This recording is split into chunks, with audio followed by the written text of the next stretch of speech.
These two 16-year-old North Korean boys are being tried in public before hundreds of people for the crime of secretly watching South Korean dramas. In the video, the authorities reprimand them for not reflecting on their mistakes. The corrupt culture of the puppet regime, referring to South Korea, has spread to the youth. These boys have sadly already destroyed their futures, ultimately receiving a sentence of 12 years hard labor. The South and North Development Institute, or SAND, a research institute in South Korea which works with North Korean defectors, obtained this video. It is believed to have been recorded in 2022, as everyone in the video is wearing face masks. SAND states that it's been widely disseminated throughout North Korea as an ideological education clip for the state. Footage of this nature rarely leaks out, as North Korean authorities typically try to prevent images or other evidence of living conditions in North Korea from being exposed to the outside world.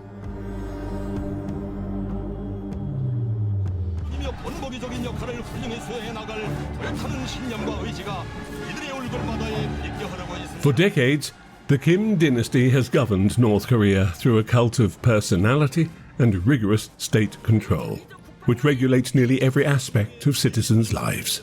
The flow of information in and out of the country is tightly controlled.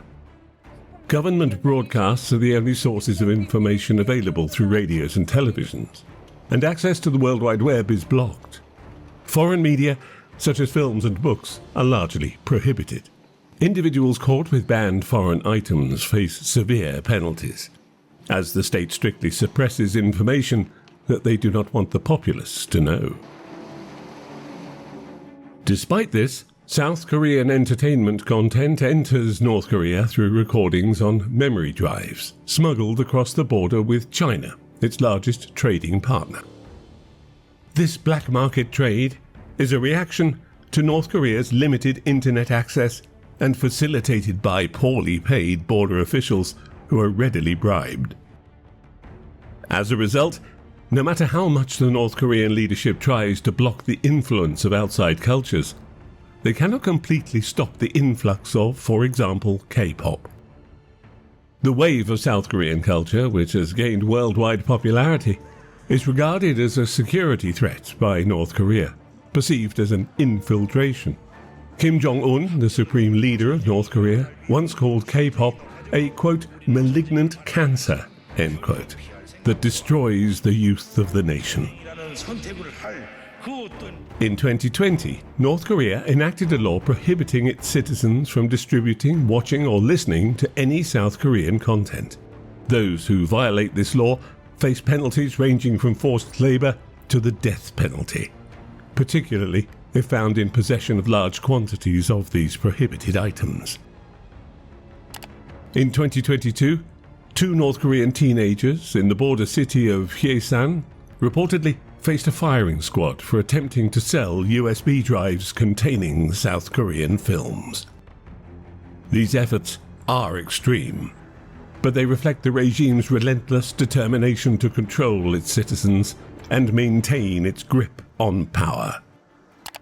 Andrei Lankov, a professor of Korean studies at Kookmin University in Seoul, revealed to CNN the stark contrast between the two Koreas. He explained that North Korea's economy plummeted in the 1990s following the collapse of the Soviet Union, which had been a vital source of aid. Conversely, South Korea's economy had flourished, and its cultural products are now exported worldwide. This economic disparity is a major concern for North Korean leaders. They fear that exposure to South Korean culture could undermine their control, implicitly acknowledging the existence of successful alternative societal models and exposing the inefficiencies of the current North Korean system. The North Korean leadership is afraid that allowing citizens to learn about the outside world, and thus compare it with their own country, undermines their legitimacy. This fear drives the authorities to impose such harsh punishments on those who possess foreign entertainment content.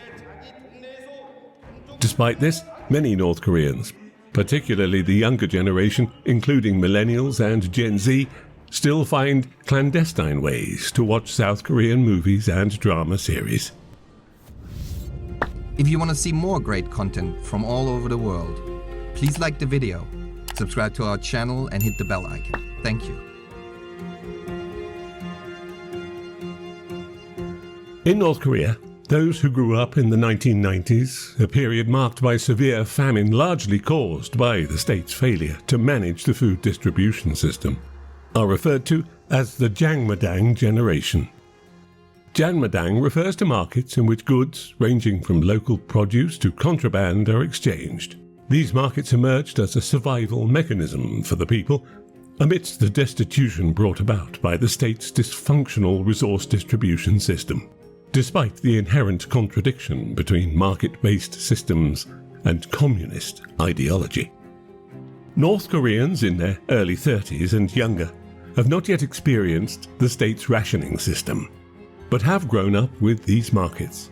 They represent a generation that, while theoretically living in a communist country, navigates daily life through intertwined grassroots market and capitalist systems. These markets act as gateways to foreign information. Many North Korean defectors report that young people in North Korea access South Korean dramas and K-pop on USB drives, smuggled in and sold in these markets. Consuming this content means that they get to appreciate that other countries don't face the same crises and restrictions on freedoms as those imposed on them in North Korea.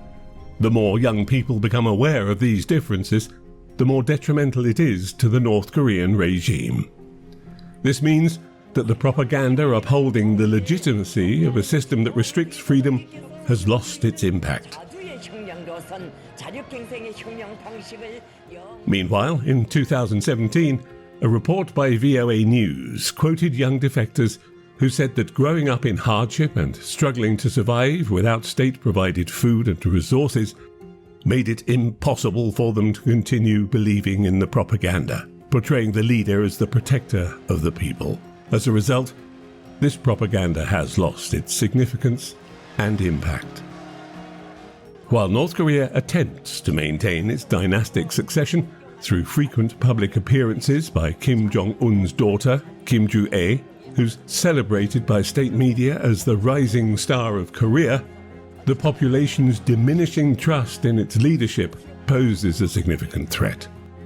To counter this, they have intensified efforts to suppress foreign information and entertainment, aiming to persuade, influence, and coerce the beleaguered population into reaffirming their faith in a system that has ruled North Korea with an iron fist for decades. As always, these measures target the younger generation, a group recognized globally as a key driver of change.